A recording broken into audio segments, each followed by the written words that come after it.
ಎಲ್ಲರಿಗೂ ನಮಸ್ಕಾರ. ನಾನು ಮೋನಿಕಾ ನಾರಾಯಣ ಸ್ವಾಮಿ, ಕೌನ್ಸಿಲಿಂಗ್ ಸೈಕಾಲಜಿಸ್ಟ್. ಲರ್ನಿಂಗ್ ಸ್ಟೈಲ್ಸ್ ಬಗ್ಗೆ ನಾನು ಇವತ್ತು ಮಾತಾಡ್ತಾ ಇದ್ದೀನಿ. ಪ್ರಮುಖವಾಗಿ ನಾನು ವಿಜುವಲ್ ಲರ್ನಿಂಗ್ ಸ್ಟೈಲ್ ಬಗ್ಗೆ ಮಾತಾಡ್ತಾ ಇದ್ದೀನಿ. ಲರ್ನಿಂಗ್ ಸ್ಟೈಲ್ ಅಲ್ಲಿ 4 ತರಹದ ಲರ್ನಿಂಗ್ ಸ್ಟೈಲ್ ಇದೆ. ಒಂದು visual, auditory, kinesthetic and read and write. So ಈ 4 ಲರ್ನಿಂಗ್ ಸ್ಟೈಲ್ ಬಗ್ಗೆ ನಾನು ಮಾತಾಡ್ತೀನಿ. ಇವತ್ತು ನಾನು ವಿಜುವಲ್ ಲರ್ನಿಂಗ್ ಸ್ಟೈಲ್ ಬಗ್ಗೆ ಮಾತ್ರ ಮಾತಾಡ್ತಾ ಇದ್ದೀನಿ. ಲರ್ನಿಂಗ್ ಸ್ಟೈಲ್ಸ್ ಯಾಕೆ ಮುಖ್ಯ, ನಾವ್ ಯಾಕೆ ಅದ್ರ ಬಗ್ಗೆ ತಿಳ್ಕೊಬೇಕು ಅನ್ನೋರ್ಗೆ, ನಿಮ್ಮ ಮಗು ಕಲಿಯುವ ರೀತಿ ಬೇರೆ ಬೇರೆ. ಪ್ರತಿಯೊಂದು ಮಗುನು ಒಂದೇ ರೀತಿ ಕಲಿಯೋದಿಲ್ಲ, ಬೇರೆ ಬೇರೆ ರೀತಿ ಕಲಿಯುತ್ತೆ. ಕೆಲವೊಬ್ರು ನೋಡಿ ಕಲಿತಾರೆ, ಕೆಲವೊಬ್ರು ಕೇಳಿ ಕಲಿತಾರೆ, ಕೆಲವೊಬ್ರು ಅಭ್ಯಾಸ ಮಾಡಿ ಕಲಿತಾರೆ, ಕೆಲವೊಬ್ರು ಚಟುವಟಿಕೆ ಮಾಡಿ ಕಲಿತಾರೆ. ಸೊ ಅದಕ್ಕಾಗಿ ನಿಮ್ಮ ಮಗು ಯಾವ ರೀತಿ ಕಲಿಯುತ್ತೆ ಅಂತ ತಿಳ್ಕೊಂಡು ನಿಮ್ಮ ಮಗುಗೆ ಅಭ್ಯಾಸ ಮಾಡಿಸಿದ್ರೆ ನಿಮ್ಮ ಮಗುವಿನ ಜ್ಞಾಪಕ ಶಕ್ತಿ ಅಥವಾ ಕಲಿಯುವ ರೀತಿ ಬದಲಾಗಬಹುದು. ಸೊ ದಯವಿಟ್ಟು ಈ ವಿಡಿಯೋನ ಪೂರ್ತಿ ನೋಡಿ. 4 ತರಹದ ಲರ್ನಿಂಗ್ ಸ್ಟೈಲ್ ಅಲ್ಲಿ ನಾನಿವತ್ತು ಮಾತಾಡ್ತಾ ಇರೋದು ವಿಜುವಲ್ ಲರ್ನಿಂಗ್ ಸ್ಟೈಲ್. ಈ ತರದ ಮಕ್ಕಳಿಗೆ ಸ್ಟ್ರಾಂಗ್ ಇಮ್ಯಾಜಿನೇಷನ್ ಇರುತ್ತೆ, ವಿಜುವಲೈಸೇಷನ್ ತುಂಬಾ ಚೆನ್ನಾಗಿ ಮಾಡ್ತಾರೆ. ಅವ್ರಿಗೆ ನೀವ್ ಏನೇ ಹೇಳಿದ್ರು ಅದನ್ನ ತಲೆಯಲ್ಲಿ ವಿಜುವಲೈಸ್ ಮಾಡ್ತಾ ಇರ್ತಾರೆ. ಫಾರ್ ಎಕ್ಸಾಂಪಲ್, ನೀವೇನಾದ್ರೂ ಒಂದು ಫ್ಲವರ್ ಬಗ್ಗೆ ಹೇಳಿದ್ರೆ ಆ ಫ್ಲವರ್ ಅವರ ಮೈಂಡ್ ಅಲ್ಲಿ ಬರುತ್ತೆ. ಅಥವಾ ನೀವೇನಾದ್ರೂ ಒಂದು ಕತೆ ಹೇಳ್ಬೇಕಾದ್ರೆ ಒಂದ್ ಊರಲ್ಲಿ ಅಂದ್ರೆ ಆ ಒಂದು ಊರನ್ನ ನೆನ್ಪು ಮಾಡ್ಕೊಂತಾರೆ. ಒಂದು ರಾಜ ಅಂದ್ರೆ ರಾಜ ಹೇಗಿದ್ರು ಅವ್ರನ್ನ ನೋಡಿದ್ರೆ ಅಥವಾ ಕಾರ್ಟೂನ್ಸ್ ಅಲ್ಲಿ ನೋಡಿದ್ರೆ ಅದನ್ನ ನೆನ್ಪು ಮಾಡ್ಕೊಂತಾರೆ. ಸೊ ಈ ರೀತಿ ಕನೆಕ್ಟ್ ಮಾಡ್ತಾ ಹೋಗ್ತಾ ಇರ್ತಾರೆ. ತುಂಬಾನೇ ಸ್ಟ್ರಾಂಗ್ ಆಗಿ ಇಮ್ಯಾಜಿನೇಷನ್ಸ್ ಇರುತ್ತೆ. ವಿಜುವಲ್ ಲರ್ನಿಂಗ್ ಮಕ್ಕಳಿಗೆ ತುಂಬಾ ಈಸಿಯಾಗಿ ನೀವು ಅಭ್ಯಾಸನ ಮಾಡಿಸಬಹುದು, ಕಲಿಸಬಹುದು. ಹೇಗಂದ್ರೆ ವಿಡಿಯೋಸ್ ತುಂಬಾ ಎಫೆಕ್ಟಿವ್ ಆಗಿ ವರ್ಕ್ ಆಗುತ್ತೆ. ಅವ್ರಿಗೆ ಯಾವುದೇ ವಿಡಿಯೋಸ್ ನೋಡಿದ್ರು ಅದ್ರಲ್ಲಿ ಏನೇನ್ ಆಯ್ತು, ಏನೇನೆಲ್ಲ ಸೀನ್ಸ್ ಇತ್ತು, ಅಥವಾ ಏನೇನೆಲ್ಲ ಬ್ಯಾಕ್ ಗ್ರೌಂಡ್ ಅಲ್ಲಿ ಇತ್ತು, ಯಾರೆಲ್ಲ ಇದ್ರು, ಅವ್ರು ಏನ್ ಬಟ್ಟೆ ಹಾಕಿದ್ರು, ಅಥವಾ ಯಾವ ಕಲರ್ ಅಂತಾನೂ ಅವ್ರು ಹೇಳ್ಬೋದು. ಸೊ ಇಷ್ಟು ಚೆನ್ನಾಗಿ ಅವ್ರಿಗೆ ನೆನಪಿನ ಶಕ್ತಿ ಇರುತ್ತೆ. ಹಾಗೆ ಡಯಾಗ್ರಾಮ್ಸ್ ಮಾಡಿದ್ರೆ, ಗ್ರಾಫ್ಸ್ ಮಾಡಿದ್ರೆ, ಪೈ ಚಾರ್ಟ್ಸ್ ಮಾಡಿದ್ರೆ, ಹಾಗೆ ತುಂಬಾ ಜನ ಕಲರ್ ಹೈಲೈಟರ್ಸ್ ನ ಯೂಸ್ ಮಾಡ್ತಾರೆ. ನಾನು ಯೂಸ್ ಮಾಡಿದೀನಿ, ಹಾಗೆ ನೀವು ಯೂಸ್ ಮಾಡಿರ್ತೀರ. ಕಲರ್ ಹೈಲೈಟರ್ಸ್ ನ ನಾವು ಯೂಸ್ ಮಾಡಿರ್ತೀವಿ. ಪಿಂಕ್ ಆಗಿರ್ಬೋದು, ಗ್ರೀನ್ ಆಗಿರ್ಬೋದು, ಯೆಲ್ಲೋ ಆಗಿರ್ಬೋದು. ನಾವು ಬುಕ್ ತೆಗ್ದಿದ ತಕ್ಷಣ ನಮ್ಗೆ ಅಟೆನ್ಷನ್ ಹೋಗೋದೇ ಆ ಹೈಲೈಟರ್ಸ್ ಮೇಲೆ, ಅಥವಾ ಹೈಲೈಟ್ ಮಾಡಿರೋ ವರ್ಡ್ಸ್ ಮೇಲೆ ಅಥವಾ ಆನ್ಸರ್ಸ್ ಮೇಲೆ. ಅದ್ ನೋಡಿದ ತಕ್ಷಣ ಎಷ್ಟೇ ಕಷ್ಟ ಆಗಿದ್ರು ನಾವು ಪದೇ ಪದೇ ಅದನ್ನ ನೋಡ್ತಾ ಇದ್ದಾಗ ನಮ್ಮ ಬ್ರೈನ್ ಅಲ್ಲಿ ಉಳಿಯುತ್ತೆ, ನಮ್ಮ ಕಣ್ಣು ಅದನ್ನ ಗ್ರಾಸ್ಪ್ ಮಾಡುತ್ತೆ. ಸೊ ಇದನ್ನು ಕೂಡ ನಿಮ್ಮ ಮಕ್ಕಳಿಗೆ ಹೇಳ್ಕೊಡ್ಬೋದು. ಸೊ ಯಾವ್ದಾದ್ರು ತುಂಬಾ ಕಷ್ಟ ಆಗಿರೋ ಆನ್ಸರ್ ಅಥವಾ ಪದ ಆಗಿದ್ರೆ ಅದನ್ನ ಹೈಲೈಟ್ ಮಾಡಿದಾಗ ಅದು ತುಂಬಾ ಈಸಿಯಾಗಿ ತಲೆಯಲ್ಲಿ ಕುತ್ಕೊಳುತ್ತೆ.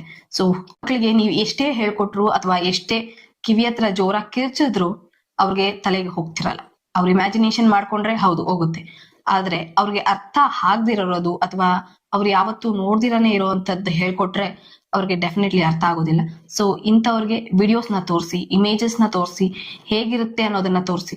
ಸೊ ಆಗ ಅವರು ಈಸಿಯಾಗಿ ಅರ್ಥ ಮಾಡ್ಕೊಂತಾರೆ, ಈಸಿಯಾಗಿ ನೆನಪಾಗಿ ಎಕ್ಸಾಮ್ ಅಲ್ಲಿ ಕರೆಕ್ಟ್ ಆನ್ಸರ್ಸ್ ನ ಬರೀತಾರೆ. ಇವ್ರಿಗೆ ಹೆಸರು ನೆನಪಿರೋದಿಲ್ಲ, ಆದ್ರೆ ಅವರ ಮುಖ ಪರಿಚಯ ತುಂಬಾ ಚೆನ್ನಾಗಿರುತ್ತೆ. ಅವ್ರನ್ನ ಎಲ್ಲಿ ನೋಡಿದ್ರು, ಯಾವ ಬಟ್ಟೆ ಹಾಕಿದ್ರು, ಯಾವ ತರ ಎಕ್ಸ್ಪ್ರೆಷನ್ಸ್ ಕೊಟ್ರು ಅದು ಕೂಡ ತುಂಬಾ ಚೆನ್ನಾಗಿ ನೆನಪಿರುತ್ತೆ. ಓದೋದು ತುಂಬಾ ಕಷ್ಟ ಅವ್ರಿಗೆ, ಆದ್ರೆ ವಿಡಿಯೋಸ್ ನೋಡಿದ ತಕ್ಷಣ ಕಲಿಯೋದು ತುಂಬಾ ಸುಲಭ. ವಿಜುವಲ್ ಲರ್ನರ್ಸ್ಗೆ ಗ್ರೂಪ್ ಡಿಸ್ಕಷನ್ ಆಗಿರ್ಲಿ ಅಥವಾ ಇಂಡಿವಿಜುವಲ್ ಡಿಸ್ಕಷನ್ಸ್ ಆಗಿರ್ಲಿ, ಫ್ರೆಂಡ್ಸ್ ಜೊತೆ ಡಿಸ್ಕಸ್ ಮಾಡೋದಾಗಿರ್ಲಿ, ಅದೆಲ್ಲ ಅವ್ರಿಗೆ ಇಷ್ಟ ಆಗೋದಿಲ್ಲ. ಅವ್ರಿಗೆ ಏನಿದ್ರು ಸುಮ್ನೆ ಕೂತ್ಕೊಂಡು ಅಬ್ಸರ್ವ್ ಮಾಡಿ ಅಥವಾ ಯೋಚನೆ ಮಾಡಿ, ಅವರು ನೋಡಿದನ್ನ ಇಮ್ಯಾಜಿನೇಷನ್ ಮಾಡ್ಕೊಂಡು ಅದನ್ನ ಮೈಂಡ್ ಮ್ಯಾಪಿಂಗ್ ಮಾಡ್ಕೊಂಡು ಕಲ್ತಾಗ ಮಾತ್ರ ಅವ್ರಿಗೆ ಸುಲಭ ಆಗುತ್ತೆ. ಗ್ರೂಪ್ ಡಿಸ್ಕಷನ್ ಮಾಡೋದು ಅಥವಾ ಬೇರೊಬ್ರ ಹತ್ರ ಹೇಳ್ಸ್ಕೊಳೋದು ಅವ್ರಿಗೆ ತುಂಬಾ ಬೋರಿಂಗ್ ಅನ್ಸುತ್ತೆ, ಮತ್ತೆ ಅನ್ವಾಂಟೆಡ್ ಅನ್ಸುತ್ತೆ. ಈ ತರದ ಮಕ್ಕಳು ತುಂಬಾ ವಿಜುವಲ್ ಡೀಟೇಲ್ಸ್ ನ ನೆನ್ಪಿಟ್ಕೊಂಡಿರ್ತಾರೆ. ಫಾರ್ ಎಕ್ಸಾಂಪಲ್, ಇವು ಟೇಬಲ್ ಮೇಲೆ ಒಂದು 10 ಐಟಮ್ ನ ಇಟ್ಟು ಅದನ್ನ ಎಲ್ಲೆಲ್ಲಿ ಪೊಸಿಷನ್ ಅಲ್ಲಿ ಇತ್ತು ಅಂತ ನಿಮ್ಮ ಮಗುನ ಕೇಳಿದ್ರೆ ಅದು ಡೆಫಿನೆಟ್ಲಿ ಕ್ಲಿಯರ್ ಆಗಿ ಹೇಳುತ್ತೆ. ಯಾವ ಕಲರ್ ಅಲ್ಲಿ ಇತ್ತು ಅಂತ ಹೇಳ್ತಾರೆ. ಅಥವಾ ನೀವೆಲ್ಲಾದ್ರೂ ಹೊರಗಡೆ ಹೋದಾಗ ಆ ಮಗುನ ಕೇಳಿದಾಗ ಏನೇನಿತ್ತು, ಯಾವ್ಯಾವ ಕಲರ್ ಇತ್ತು, ಯಾವ ಪೊಸಿಷನ್ ಅಲ್ಲಿ ಇತ್ತು, ಅಲ್ಲಿಗೆ ಯಾರು ಬಂದ್ರು, ಸಡನ್ ಆಗಿ ಇಲ್ಲೇನಾಯ್ತು ಅಂತ ಕೇಳಿದಾಗ ಆಬ್ವಿಯಸ್ಲಿ ಆ ಮಗು ಎಲ್ಲಾನು ಆನ್ಸರ್ ಮಾಡುತ್ತೆ. ಸೊ ಈ ರೀತಿನೂ ನಿಮ್ಮ ಮಗು ವಿಜುವಲ್ ಲರ್ನರ್ ಅಥವಾ ಬೇರೆ ತರದ ಲರ್ನರ್ ಅಂತ ತಿಳ್ಕೊಬಹುದು. ಸೊ ನಿಮ್ಗೆ ತುಂಬಾ ಈಸಿಯಾಗಿ ನಿಮ್ಮ ಮಗು ಯಾವ ಲರ್ನರ್ ಅಂತ ತಿಳ್ಕೊಬೇಕಂದ್ರೆ ಈ ಎಕ್ಸ್ಪೆರಿಮೆಂಟ್ಸ್ ನ ಮಾಡಿ. ನೀವು ನಿಮ್ಮ ಮಗುಗೆ ಕತೆ ಹೇಳ್ಬೇಕಾದ್ರೆ ನಿಮ್ಮ ಮಗು ಇಮ್ಯಾಜಿನ್ ಮಾಡ್ಕೊಂತಾ ಇರುತ್ತೆ. ಐ ಮೂವ್ಮೆಂಟ್ಸ್ ತುಂಬಾ ಮಾಡುತ್ತೆ, ಲೆಫ್ಟ್ ರೈಟ್, ಮೇಲೆ ಕೆಳಗೆ, ಅಥವಾ ಒಂದೇ ಕಡೆ ನೋಡೋದು, ಸ್ಟ್ರೈಟ್ ಆಗಿ ಕಣ್ಮುಂದೆ ಏನಿರುತ್ತೋ ಅದನ್ನ ಮಾತ್ರ ನೋಡೋದು. ನಿಮ್ಮ ಫೇಸ್ ನ ಅದು ಅಬ್ಸರ್ವ್ ಮಾಡೋದಿಲ್ಲ. ನೀವು ಕತೆ ಹೇಳ್ಬೇಕಾದ್ರೆ ಗೋಡೆನ ನೋಡುತ್ತೆ, ಅಥವಾ ಮೇಲೆ ನೋಡುತ್ತೆ, ಅಥವಾ ಯಾವ್ದಾದ್ರು ಒಂದು ಪಾಯಿಂಟ್ ಮೇಲೆ ಫೋಕಸ್ ಮಾಡ್ತಾ ಇರುತ್ತೆ. ಇನ್ ಆಲ್ಸೋ ತುಂಬಾ ಜನ ಈ ಕಡೆ ನೋಡ್ತಾರೆ, ಹೀಗೆ ನೆನ್ಪು ಮಾಡ್ಕೊಂತ ಹೇಳ್ತಾ ಇರ್ತಾರೆ. ನೀವೇನಾದ್ರೂ ಕೇಳ್ಬೇಕಾದ್ರೆ ಹೀಗ್ ನೋಡ್ತಾ ಇರ್ತಾರೆ, ಲೆಫ್ಟ್ ಸೈಡ್ ಅಥವಾ ರೈಟ್ ಸೈಡ್ ನೋಡ್ತಾ ಇರ್ತಾರೆ. ಈಗ ನಾನು ಹೇಳ್ತಿರುವಂತ ಟಿಪ್ ತುಂಬಾನೇ ಎಫೆಕ್ಟಿವ್ ಅಂಡ್ ಇಂಪಾರ್ಟೆಂಟ್ ಟಿಪ್. ಏನಂದ್ರೆ, ಎಕ್ಸಾಮ್ ಟೈಮ್ ಅಲ್ಲಿ ನೀವು ಅವರಿಗೆ ಅಭ್ಯಾಸ ಮಾಡಿಸ್ಬೇಕಾದ್ರೆ ಮಕ್ಕಳಿಗೆ ಹೇಳ್ಕೊಡುವಾಗ ಅವರು ಕಣ್ಣು ಮುಚ್ಚಿರ್ಲಿ. ಕಣ್ಣು ಮುಚ್ಚಿದಾಗ ಅವರು ಇಮ್ಯಾಜಿನ್ ಮಾಡ್ಕೊಂತಾರೆ, ವಿಜುವಲೈಸೇಷನ್ ಮಾಡ್ಕೊಂತಾರೆ. ಸೊ ಎಕ್ಸಾಮ್ ಅಲ್ಲಿ ಅವ್ರಿಗೆ ಆನ್ಸರ್ಸ್ ನೆನಪಾಗದೆ ಇದ್ದಾಗ ವಿಜುವಲೈಸೇಷನ್ ಅವ್ರಿಗೆ ನೆನಪಾಗುತ್ತೆ, ಇಮ್ಯಾಜಿನೇಷನ್ ಮಾಡ್ಕೊಂಡಿದ್ದು ಅವ್ರಿಗೆ ನೆನಪಾಗುತ್ತೆ. ಸೊ ಅವ್ರಿಗೆ ಆನ್ಸರ್ಸ್ ನ ಹೇಳ್ಬೇಕಾದ್ರೂ ನೀವು ಕೇಳ್ಬೇಕಾದ್ರೆ ಕಣ್ ಮುಚ್ಕೊಂಡೆ ಆನ್ಸರ್ ಮಾಡೋದಕ್ಕೆ ಹೇಳಿ. ಅವ್ರಿಗೆ ಏನೇ ಕನ್ಫ್ಯೂಷನ್ಸ್ ಇದ್ರು ಕ್ಲಿಯರ್ ಆಗುತ್ತೆ, ಅಥವಾ ಮತ್ತೆ ಅವ್ರು ನಿಮ್ಗೆ ಕೇಳ್ತಾರೆ ನನ್ಗೆ ಅರ್ಥ ಆಗ್ಲಿಲ್ಲ ಹೇಳ್ಕೊಡಿ ಅಂತ. ಸೊ ನೀವು ಅದನ್ನ ಹೇಳ್ತಿರ್ಬೇಕಾದ್ರೆ ಅವ್ರ ಇಮ್ಯಾಜಿನೇಷನ್ ಮಾಡ್ಕೊಂಡಾಗ ಮತ್ತೆ ಎಕ್ಸಾಮ್ ಅಲ್ಲಿ ಏನಾದ್ರೂ ನೆನಪಾಗ್ಲಿಲ್ಲ ಅಂದ್ರೆ ಕಣ್ ಮುಚ್ಕೊಂಡು ನೆನ್ಪು ಮಾಡ್ಕೊಂಡಾಗ ನೆನಪಾಗುತ್ತೆ. ನೀವು ನೋಡಿರ್ಬೋದು, ನೀವೇ ಆಗಿರ್ಬೋದು ಅಥವಾ ಬೇರೆ ಆಗಿರ್ಬೋದು, ಕಣ್ ಮುಚ್ಕೊಂಡು ಆನ್ಸರ್ ಆನ್ಸರ್ ಆನ್ಸರ್ ಅಂತ ನೆನ್ಪು ಮಾಡ್ಕೊಂತ ಇರ್ತಾರೆ. ಸೊ ಅಂತವ್ರು ವಿಜುವಲ್ ಲರ್ನರ್ಸ್ ಆಗಿರ್ತಾರೆ. ಸೊ ಈ ಕಣ್ಣು ಮುಚ್ಚಿ ಅಭ್ಯಾಸ ಮಾಡಿದಾಗ ನೆನಪಲ್ಲಿ ಉಳಿಯುತ್ತೆ. ನಮ್ಗೆ ಕತ್ಲಲ್ಲಿ ಏನು ಕಾಣಿಸ್ತಿದ್ದಾಗ ನಾವು ಆನ್ಸರ್ಸ್ ನ ಹುಡುಕ್ತಿವಿ, ಅಥವಾ ಏನ್ ನೆನಪಾಗಿತ್ತು ಅಥವಾ ಏನ್ ನೋಡಿದ್ವಿ ಅದನ್ನ ನೆನ್ಪು ಮಾಡ್ಕೊಂತೀವಿ. ಸೊ ಇದೇ ರೀತಿ ಈ ಮಕ್ಕಳು ಕಲಿತಾರೆ. ಸೊ ಅವ್ರಿಗೆ ಕಣ್ಣು ಮುಚ್ಚಿ ಹೇಳ್ಕೊಡೋದು ತುಂಬಾ ಎಫೆಕ್ಟಿವ್ ಆಗಿ ವರ್ಕ್ ಆಗುತ್ತೆ. ಸೊ ಇನ್ನೊಂದು ಟೆಕ್ನಿಕ್ ನಾನು ಮರ್ತೆ, ಸ್ಟಿಕಿ ನೋಟ್ಸ್. ಇದು ತುಂಬಾನೇ ಎಫೆಕ್ಟಿವ್ ಆಗಿ ವರ್ಕ್ ಆಗುತ್ತೆ. ನಾವು ನೋಡಿದ ತಕ್ಷಣ ನಮ್ಗೆ ಕ್ಯಾಚಿ ಆಗಿರುತ್ತೆ, ಗ್ರಾಸ್ಪ್ ಮಾಡ್ಕೊಂತೀವಿ. ಅದೇನಿತ್ತು, ಯಾವ ಗೋಡೆ ಮೇಲಿತ್ತು, ಯಾವ ಪೆನ್ನಲ್ಲಿ ಬರ್ದಿದೆ, ಏನಿತ್ತು ಅದ್ರ ಮೇಲೆ ಅನ್ನೋದನ್ನು ನೆನಪಾಗುತ್ತೆ.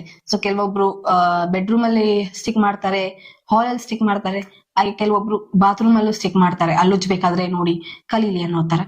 ಸೊ ಇದನ್ನ ನೀವು ಈಸಿಯಾಗಿ ಮಕ್ಕಳಿಗೆ ಕಲಿಸ್ಬೋದು. ನಿಮ್ಮ ಮಕ್ಕಳಿಗೆ ಯಾವ್ದಾದ್ರು ತುಂಬಾ ಕಷ್ಟ ಆಗಿರುತ್ತೆ, ಟೇಬಲ್ಸ್ ಆಗಿರ್ಬೋದು, ಫಾರ್ಮುಲಾಸ್ ಆಗಿರ್ಬೋದು, ಅಥವಾ ಏನೇ ಆಗಿರ್ಬೋದು, ಅದನ್ನ ನೋಡಿ ನೋಡಿ ಕಲ್ತಾಗ ನಿಮ್ ಮಗುಗೆ ಅದನ್ನ ನೆನಪಾಗುತ್ತೆ.